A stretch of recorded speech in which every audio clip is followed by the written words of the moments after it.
মন্তব্য করেছেন আহম মুস্তফা কামাল। তবে শেয়ার বাজারের ইন্ডেক্স নিয়ে এর আগে করা তার মন্তব্য ভুল হয়ে থাকতে পারে বলেও স্বীকার করেছেন তিনি। আবিদুর রহিমের রিপোর্ট। এমন কোনো শিল্পায়ন দেশে হয় না, এমন কোনো কিছু হয় না যেটাকে 2700 জায়গায় 10,000 হতে পারে। পুঁজিবাজার ইন্ডেক্স এখনো 7,000 আছে। এটা যে পর্যন্ত 3,500 না আসবে, 4,000 না আসবে, এইভাবে কেউ না কেউ ক্ষতিগ্রস্ত হবেই হবে।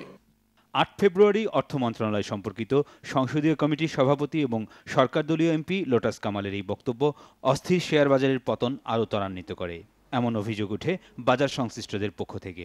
একথা মানতে নারাজ লোটাস কামাল, তবে তার ভুল হয়ে থাকতে পারে বলেও স্বীকার করেন তিনি। ডিসেম্বর মাসের 5 তারিখে বাংলাদেশে আমাদের ইন্ডেক্স ছিল 9,800। আমি কিন্তু তার আগে কোনো বক্তব্য দিই নাই। তো 9,800 মানে 10,000, 10,000 থেকে 6,500 চলে আসলো আমার বক্তৃতা দেওয়ার আগে।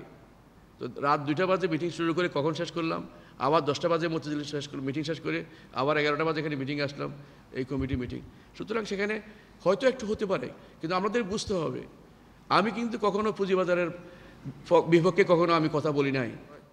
বাজেট নিয়ে সংসদীয় কমিটির বৈঠক শেষে সাংবাদিকদের সাথে কথা বলছিলেন লোটাস কামাল। তিনি দাবি করেন, শেয়ার কেলেঙ্কারিতে তাকে জড়িয়ে যেসব সংবাদ প্রকাশ করা হচ্ছে তা ধারণার ভিত্তিতে করা।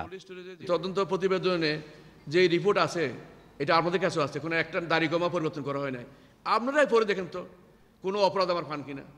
এটা হলো রাজনীতি যারা করে এদের একটা প্রাইস আছে, এটা হলো আমাদের রাজনীতি করার প্রাইস। আমাদের কথা বলছেন না, কথাবার্তা আসছে। এর আগে হওয়া বৈঠকে কমিটি আয়কর সীমা 1,65,000 থেকে বাড়িয়ে 2 লাখ এবং করের সর্বোচ্চ হার ব্যক্তি খাতে 25 ভাগের স্থলে 20 ভাগ করা আর কর্পোরেট খাতে 42.5 ভাগের স্থলে সর্বোচ্চ 40 ভাগে নামিয়ে আনার সুপারিশ করেছে। পুঁজিবাজারকে ডিস্টর্ট করে, পুঁজিবাজারকে ক্ষতি করে এমন কোনো পদক্ষেপ এই বাজেটে আপনারা দেখতে পাবেন না।